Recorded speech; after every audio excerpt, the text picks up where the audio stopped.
Hai kawan pajak, selamat datang di podcast Menoreh, mengenal pajak sambil ngopi sareng ngeteh. Nah, pada kesempatan kali ini kita bertemu lagi ya Mas Novan. Betul sekali Mbak Yosi. Setelah podcast Menoreh chapter pertama yang diisi oleh Mbak Herni dan Mbak Hani, kali ini kita yang menemani kawan pajak untuk membahas perpajakan nih Mas. Betul, di seri kedua kita akan ngobrolin masih tentang PP 20 tahun 2026 seri kedua, karena seri pertamanya sudah kita rilis tempo hari. Betul. Nah, untuk seri pertama kan kemarin Mbak Herni dan Mbak Hani itu fokus pada ketentuan PP 20 tahun 2026 yang fokus untuk wajib pajak orang pribadi, Mas. Betul. Nah, kalau pada kesempatan kali ini kita juga nanti mungkin akan mengulik sedikit ya terkait yang orang pribadi, namun kita juga akan memperlebar untuk pembahasannya. Yang pertama, kita akan membahas terkait kategori penghasilan bagi orang pribadi, serta yang kedua adalah tarif pajak PPh final UMKM bagi WP Badan. Nah, ini tentu sejak berlakunya PP 20 tahun 2026. Ya, tepat Mbak Yosi. Sebelum kita remind kembali ke teman-teman atau ke kawan pajak Wates ya, salam kenal kembali, bertemu kembali dengan kami, saya Manovan dan saya Yosi. Kita akan coba membahas, melanjutkan masih seri yang hype nih Mbak Yosi, mengenai PP 20 tahun 2026 atau mungkin lebih dikenal dengan pengaturan PPh final UMKM gitu ya. Kita lanjut Mbak Yosi. Nah, pada pertemuan sebelumnya kan kita memfokuskan pada tarif BP untuk UMKM orang pribadi nih Mas. Betul sekali. Nah, kemarin berarti fokusnya hanya pada yang orang pribadi, terus yang apakah mendapatkan tarif ini ya. Nah, pada kesempatan kali ini kita untuk sesi pertama ini akan membahas terkait kategori penghasilan bagi orang pribadi nih Mas. Apakah sumbernya itu sama? Ada beberapa jeniskah untuk jenis penghasilannya? Nah, mungkin kita akan membahas ya apa saja sih kategori penghasilan yang masuk dalam PP 20 ini Mas. Baik, jadi kemarin di seri yang pertama sudah dengan sangat komplit dijelaskan ya oleh Mbak Herni dan Mbak Hani bagaimana pengaturan PP 20 tahun 2026 ini untuk wajib pajak orang pribadi. Tapi mungkin masih ada wajib pajak atau kawan pajak Wates khususnya atau kawan pajak dimanapun yang sebenarnya mungkin bertanya, sebenarnya kenapa ada pembedaan kategori gitu ya atau aliran penghasilan bagi wajib pajak orang pribadi ya. Kita mendengar kalau kita sederhanakan kawan pajak, sebenarnya undang-undang pajak kita mengatur ada 4 Mbak Yosi. Yang pertama adalah penghasilan dari pekerjaan atau hubungan kerja atau mungkin seperti kita karyawan begitu ya, berupa gaji, honor, penghasilan yang rutin. Itu berarti dari hubungan kerja atau dari pekerjaan. Yang kedua adalah penghasilan yang alirannya berasal dari kegiatan usaha. Nah, inilah yang menjadi domain pengaturan di PP 20 tahun 2026. Kemudian yang kemarin juga sudah dibahas cukup dalam di seri yang pertama sampai diberikan contoh-contoh yang sangat banyak, itu adalah untuk wajib pajak orang pribadi yang melakukan pekerjaan bebas. Nah, yang keempat tentu ini ada kategori lain-lain, tapi di dalam PP 20 ini dikategorikan kemudian di Undang-Undang PPh juga dikunci menjadi penghasilan lainnya. Tapi kebanyakan memang berasal dari penghasilan sifatnya berasal dari modal secara pasif. Nanti kita akan bahas satu persatu. Kira-kira ada 4 kategori itu Mbak Yosi kalau kita bicara penghasilan yang diterima oleh orang pribadi. Berarti untuk penghasilannya tadi ada 1 pekerjaan, nah itu terkait dengan adanya hubungan kerja. Yang kedua adalah kegiatan usaha. Nah, ini terkait dengan bisnis yang mungkin kawan pajak lakukan. Dan yang ketiga ada pekerjaan bebas. Nah, kalau ini terkait keahlian khusus ya Mas. Betul sekali. Nah, kalau yang terakhir ini adalah terkait penghasilan dalam negeri lainnya. Nah, ini mungkin kita bahas sedikit dulu nih Mas.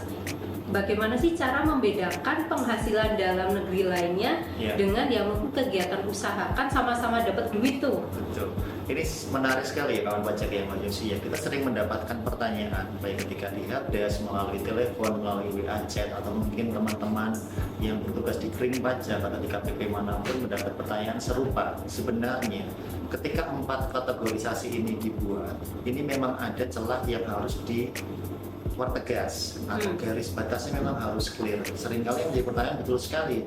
bagaimana membedakan penghasilan yang menjadi kategori usaha atau kategori penghasilan sehubungan dengan penggunaan modal. Kita ambil contoh saja yang paling lumrah saja Mbak Yus. Misalnya menyewakan kamar, kos, atau misalnya rumah. Itu sebenarnya dua-duanya bisa menjadi dua kategori itu, tapi ada batas yang clear. Kalau kita mau sebut bahwa menyewakan rumah itu menjadi usaha, berarti kita harus tunduk dulu ke definisinya kawan baca. Kegiatan usaha merupakan penghasilan yang didapat dari menjalankan bisnis atau kegiatan komersial di berbagai sektor termasuk jasa. Tadi ya pelayanan, hospitality gitu ya, jasa sewa rumah tadi. Ketika seseorang orang pribadi menyewakan rumahnya, itu memang intensinya untuk mendapatkan keuntungan. Kemudian di situ juga ada memiliki skill untuk melakukan menawarkan, mengiklankan, betul sekali. Kemudian memang sejak awal dibelinya rumah itu tujuannya tidak untuk dibuat tempat tinggal ya Mbak Lucy ya. Tapi untuk usaha gitu. Untuk usaha, ini rumah kedua, ketiga dan sebagainya. Kemudian juga membutuhkan ilmu dalam pemasaran, dalam perawatan yang memang khusus untuk tadi tujuannya digunakan untuk mendapatkan penghasilan secara rutin. Sebenarnya definisinya sudah tidak tepat lagi kalau disebut penghasilan dari modal yang sifatnya pasif, itu memang mungkin hanya sesekali disewakan. Nah, di sini berarti ada intensi. Intensi ini memang harus muncul tadi ya, ada upaya-upaya untuk memelihara atau mendapatkan penghasilan secara aktif. Baru yang namanya menyewakan rumah itu menjadi sebuah kegiatan usaha. Kalau tidak, ini menjadi penghasilan yang berasal dari modal atau tadi Mbak Yus menyebutnya lain. Itu Mbak Yus kira-kira salah satu contoh. Oke, berarti kalau memang suatu rumah atau kontrakannya tadi memang untuk menjalankan bisnis bagi si pemilik, Ya. itu masuk ke kegiatan usaha ya Mas? Betul, jadi kegiatan usahanya itu adalah menjalankan persewaan atau namanya dulu in the cost dan sebagainya. Ya.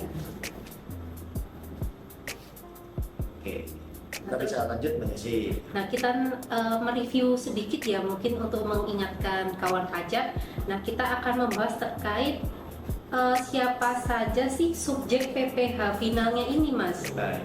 Jadi kita tadi sudah belajar bahwa untuk orang pribadi ini kita review sedikit ya, ada 4 aliran atau jenis kategori penghasilan. Ternyata yang menjadi domain pengaturan PP 20 ini hanya di bagian penghasilan jenis yang kedua atas kegiatan usaha. Walaupun nanti atau kemarin sudah dijelaskan Mbak Yosi, ketika penentuan omset untuk seseorang apakah masih eligible atau masih berhak menggunakan PP 20 ini kan tidak berhenti di penghasilan hanya kegiatan usaha saja, tapi ditambahkan penghasilan dari pekerjaan bebas dan dalam negeri lainnya yang boleh dibilang ini adalah 3 penghasilan selain yang hubungan kerja. Itu diakumulasi dulu untuk menentukan kekuatan atau mungkin size ekonomi seseorang untuk diakses bahasanya apakah layak atau masih layak menggunakan PP 20. Tetapi yang menggunakan atau yang dihitung menggunakan PP 20 atau PPh UMKM hanya atas penghasilan dari kegiatan usahanya saja. Untuk pekerjaan bebas sudah ada pengaturan tersendiri. Untuk pendapatan dari modal sudah ada pengaturan sendiri. Biasanya dikenakan PPh final untuk sifat kesederhanaan pemungutannya. Begitu Mbak Yus kira-kira. Nah, untuk tarifnya sendiri kalau PP 20 ini masih sama nih Mas, 0,5%. Jadi mungkin kawan pajak takut nih, aduh harus ngapalin tarif baru. Tenang kawan pajak, untuk tarifnya tetap sama dengan yang baik PP 23 tahun 2012 tetap 0,5%. Ya, tidak berubah ya dari PP 55 lah terakhir diatur. Dan kemarin sudah juga semuanya secara rinci mengenai tarif, mengenai mitos dan fakta. Kawan pajak bisa tengok kembali di seri PP 20 podcast kami yang pertama. Iya, sudah clear disampaikan. Nah, kita beralih nih Mas. Kita akan membahas penyesuaian jenis jasa sehubungan pekerjaan bebas. Nah, apakah di aturan PP 20 ini ada sesuatu yang berubah nih dari peraturan yang sebelumnya? Ini yang sedang hype aja sih. Sekarang sedang trending begitu ya. Terutama bagi sebagian peran-peran yang seperti sedang kita lakukan saat ini. Kita sedang memproduksi sebuah konten, kemudian nanti kita juga mungkin menyalurkan konten kita untuk menjadi pemengaruh bahasa Indonesia atau influencer.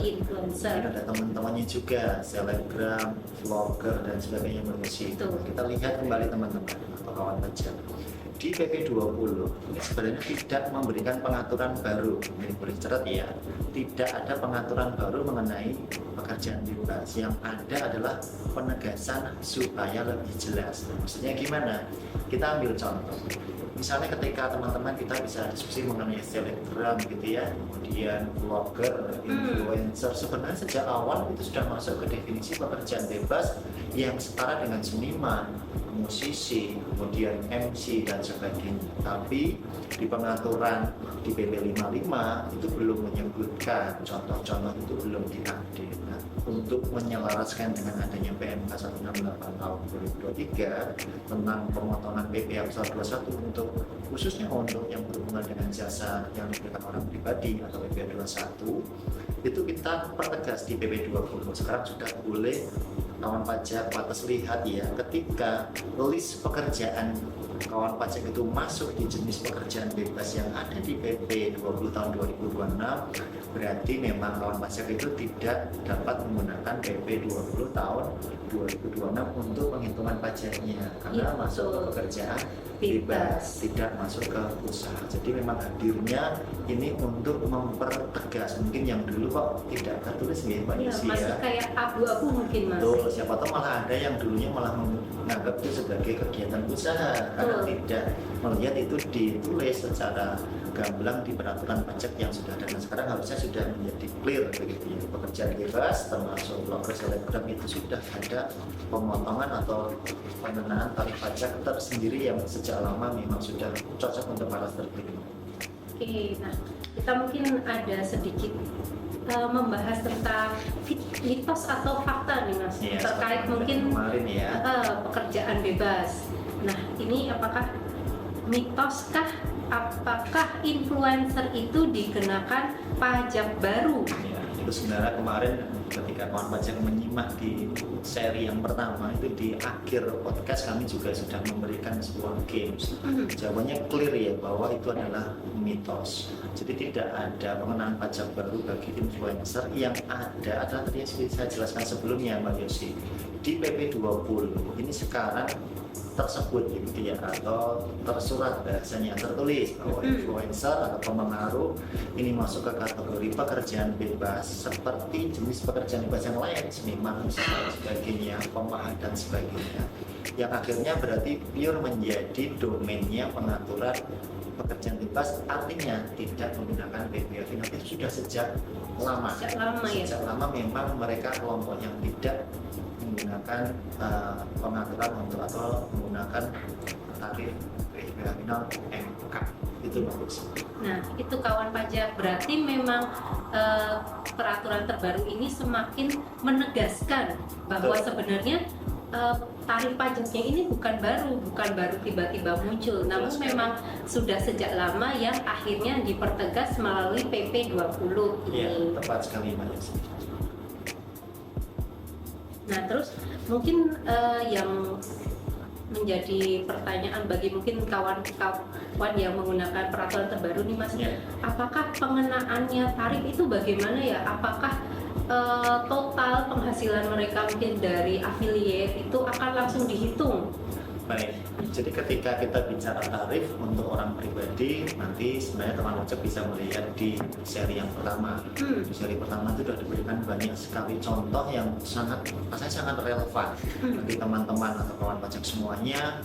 Kepala keluarga mempunyai pekerjaan bebas, kemudian istrinya memiliki usaha, jumlah agregasi penghasilan atau omsetnya sudah disebutkan, nanti apakah masih boleh atau tidak menggunakan PPh final UMKM 0,6%. Tapi perlu kita pahami Mbak Yusi, bahwa maksud dari PP 20 juga sebelumnya ya, PP 46, PP 23, PP 55 mengenai PPh final UMKM itu adalah untuk kesederhanaan. Sekali lagi, untuk kesederhanaan, karena tidak perlu menyelenggarakan pembukuan. Jadi dari omset langsung dihitung 0,5% dengan tentu kalau orang pribadi punya fasilitas tidak dikenakan sampai dengan 500 jutanya. Nah ini penting bahwa prinsip utamanya adalah untuk kesederhanaan. Jadi yang dapat fasilitas juga kita sempurnakan biar tepat sasaran. Gitu kira-kira. Nah Mungkin kawan pajak tadi kita sudah mengulik terkait yang orang pribadi nih Mas. Nah, Betul. sekarang kita akan beralih ke sesi kedua, yakni terkait PPh final UMKM bagi WP Badan. Ini yang cukup seru juga. Betul. Nah, ini kan Sehingga- semenjak pemberlakuan PP 20 ini per 22 April itu ada perubahan ya Mas? Betul sekali. Nah, pada kesempatan kali ini kita akan membahas terkait dengan apakah ada perhitungan tarif baru. Baik, jadi ini yang mungkin banyak ditanyakan, menjadi trending topik juga mengenai perlakuan PPh final UMKM bagi wajib pajak badan, gitu ya. Wajib pajak badan, itu kalau kita lihat pengaturan di secara umum lah ya, di pasal 28 Undang-Undang KUP kita, wajib pajak badan yang didirikan di Indonesia ini wajib menyelenggarakan pembukuan. Jadi dari awal memang skenario wajib pajak badan ini kita bicara masih badan, semua badan ya apapun ya, badan hukum yang didirikan di Indonesia wajib pembukuan. Kemudian berarti menghitung penghasilan itu dasarnya tidak dari omset, tetapi memang dimandatkan dari proses pembukuan. Kalau kita lihat di laporan laba rugi menghasilkan laba, misalnya ada penghasilan, ada biaya, nah sisanya itu adalah laba. Jadi berangkatnya dari sana. Nah di PP 20 ini menjadi sedikit memang ada perubahan yang mendasar karena kita juga mendapatkan masukan dari berbagai pihak. Ketika ini disusun, ternyata ada upaya-upaya penghindaran pajak yang dilakukan dengan adanya badan usaha tertentu yang menjadi objek PPh final. Yang namanya firm splitting atau memisahkan atau membagi-bagi usahanya. Satu orang pribadi punya banyak perusahaan untuk dipisah-pisahkan, baik perseorangan maupun PT atau JV.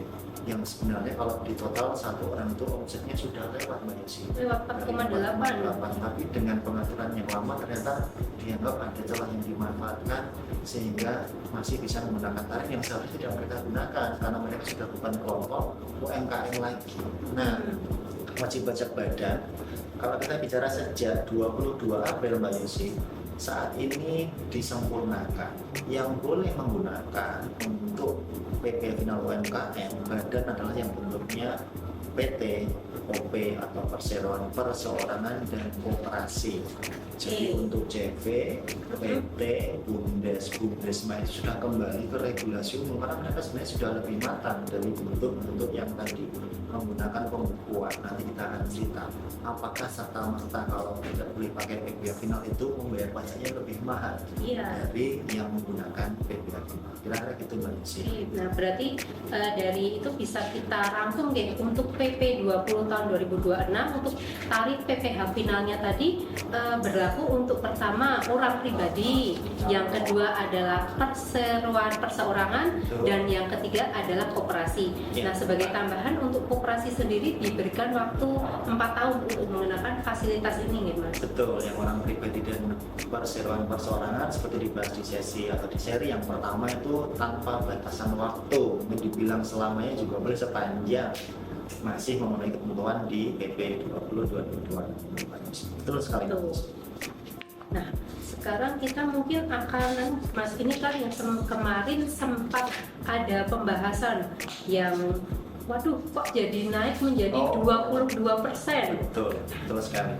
Nah, apakah betul itu menjadi naik? Iya, betul. Jadi ini kita mencoba mengangkat tema diskusi yang relevan kawan pajak ya dengan yang memang sedang diperbincangkan di masyarakat. Kita mencoba untuk mengupas secara penuh begitu ya tema-tema yang memang menjadi kebutuhan para wajib pajak khususnya kawan pajak di Wates ya. Jadi terkait tarif. Nah ini kan kita pasti bicara untuk wajib pajak badan yang mungkin dulu pernah menggunakan PP 55 begitu ya. Kita ambil contoh CV saja yang banyak di sini banyak sih ya. Betul. CV dulu kan diatur boleh pakai sampai dengan 4 tahun dan kesempatannya mungkin sudah habis begitu ya. Atau CV yang baru terdaftarnya sejak berlakunya PP 20 sejak 22 April tahun 2026. Itu kan juga tidak dapat lagi menggunakan fasilitas PPh final. Sebenarnya ketika kembali tadi ada dua hal. PPh final UMKM ini goalnya adalah kesederhanaan, menghitungnya dari omset. ini kita memang mengesampingkan perhitungan biaya, perhitungan misalnya kerugian dan sebagainya, karena fungsinya tadi kesederhanaan. Jadi memang kelompok-kelompok UMKM ini pemerintah memberikan dukungan supaya mereka tidak terbebani administrasinya, Mbak Yosi. Mereka boleh atau tidak menyelenggarakan pembukuan dalam perhitungan pajaknya, cukup menggunakan omset dikalikan tarif yang sudah diatur 0,5%. Nah, bagi wajib pajak badan, PT, CV, BUMDes, BUDes, nah kita ambil contoh setelah berlakunya undang-undang ini ya Pak ya, yang sudah tidak dapat menggunakan lagi, itu menggunakan tarif umum. Nah, tarif umum yang sering memang bias begitu ya. Tarif umum yang mana sebenarnya? Kita lihat tarifnya di pasal 17 Undang-Undang PPh, yang ternyata juga mendapatkan fasilitas di pasal 31E Undang-Undang PPh. Untuk kelompok-kelompok yang boleh dikatakan setara lah dengan UMKM, PT CV-nya ternyata omsetnya juga tidak lewat dari 4,8 atau bahkan secara batas atasnya kita naikkan lagi tidak lewat dari 50 miliar. Itu dapat fasilitas pengurang dasar pengenaan pajaknya. Jadi DPP-nya untuk bagian yang sampai dengan proporsial 4,8 miliarnya itu dikalikan 50%, alias seperti mendapatkan tarif 50% dikalikan peredaran labanya. Ini bahkan kita bicara laba ya, laba bersih ya, laba bersih ya, ini bukan omset jelas dengan margin yang masing-masing PT CV punya sendiri-sendiri, lalu dikalikan tarif 22%, seolah-olah seperti kenanya 11%, itu pun dari laba. Jadi ini bisa sangat membedakan ketika tarif umum itu bicara keadilan, memang menghitung sesungguhnya seperti kapasitas kemampuan PT atau CV untuk memproduksi. Yang satu bicaranya kesederhanaan. Oke, nah berarti kalau mungkin tarif PPh final dulu itu secara global, kalau sekarang ini kita ada nanti diperhitungkan dengan mungkin omsetnya berapa, masih dikurangkan dengan yang namanya biaya yang dikeluarkan. Betul sekali, ya. Nah ini mungkin agar kawan pajak mendapat sedikit gambaran ya, kita akan mencoba untuk melakukan perhitungan nih Mas. Ya. Simulasikan begini. Betul, simulasi. Ini kita biar clear, sepakat sekali. Tapi apakah memang statement bahwa PPh 22% yang sebenarnya bisa mendapatkan tarif 11% efektif itu selalu lebih tinggi dari PPh final UMKM 1,5% atau tidak? Kita pakai contoh ini, kita tampilkan supaya manusia. Iya. Jadi kita ada contohnya apa nih Mbak Yesi? Ada 3 skenario nih Mas.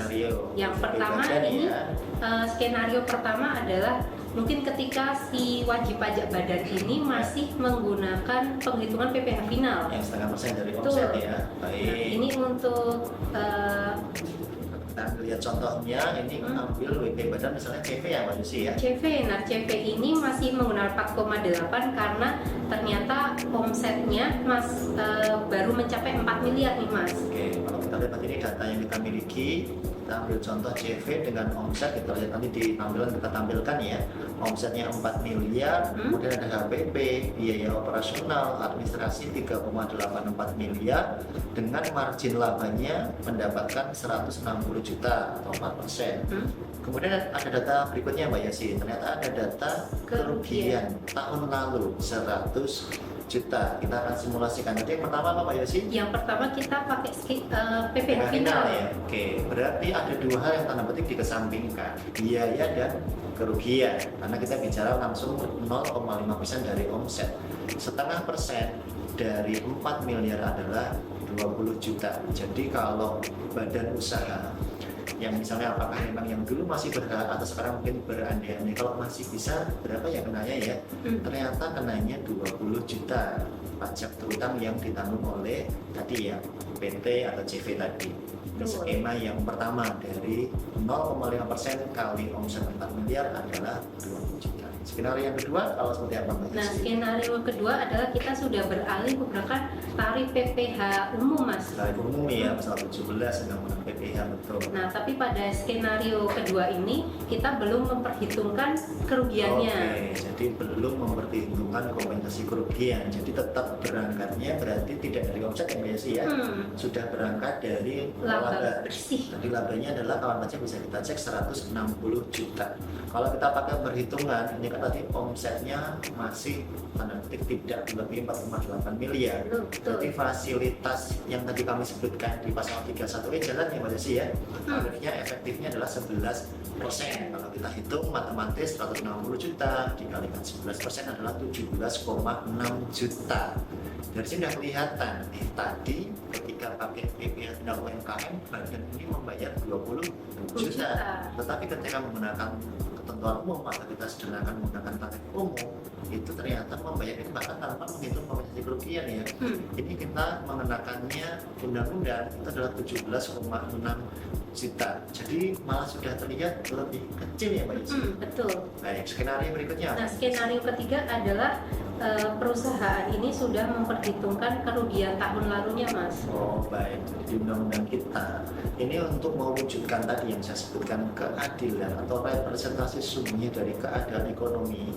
Ini berarti memang tidak hanya bicara laba, kemudian antara penghasilan dikurangkan dengan tadi biaya, tapi kita bicara juga dengan boleh melakukan kompensasi kerugian ini 5 tahun bahkan ya. Jadi kerugiannya kompensasinya 100 juta ya.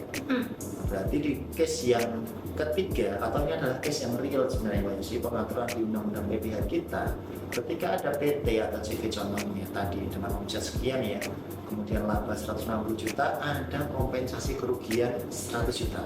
Artinya laba atau yang menjadi bagian dasar pengenaan pajaknya kan 160 dikurangi 100 juta Mbak Yesi, berarti atau tinggal 60 juta. Itu yang dikalikan tarif kalau kita bicara efektif dari 11% juga ada di angka 6,6 juta.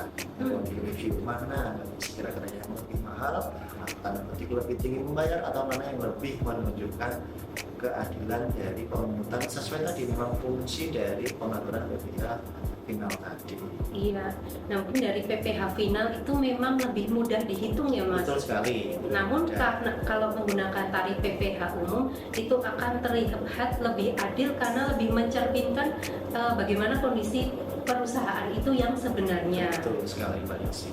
Kita juga sudah hampir sampai di ujung podcast. Mungkin ada pertanyaan Mbak Yesi yang saya sempat dapat.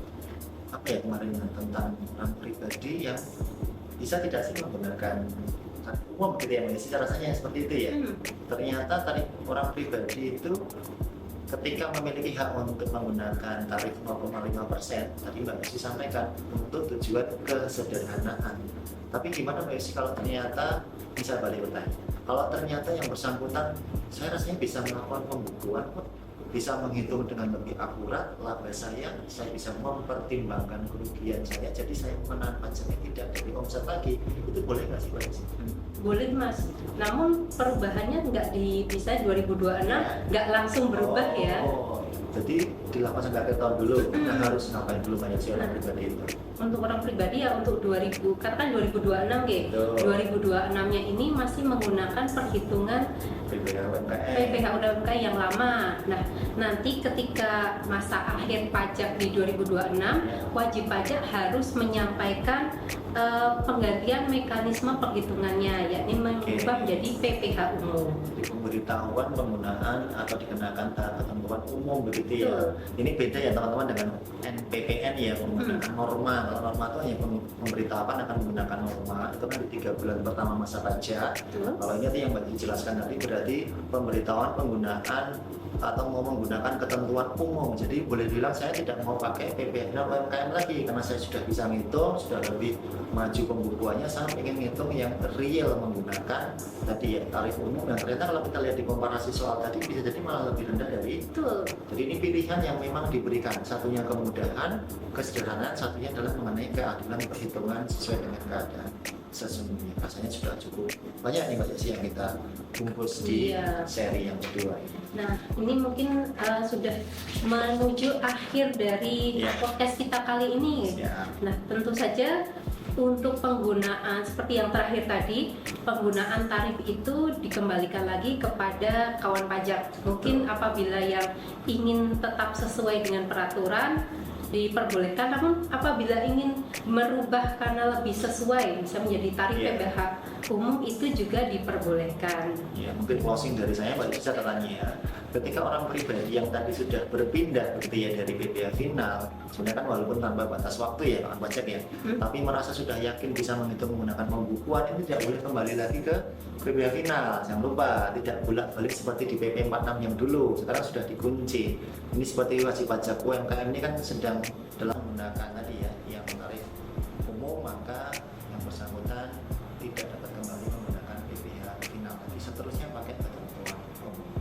Baik, nah baik kawan pajak, sekian akhir dari podcast terkait penghasilan orang pribadi dan juga wajib pajak badan.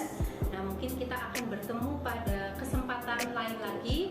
Akhir kata, wassalamualaikum warahmatullahi wabarakatuh. Sampai jumpa.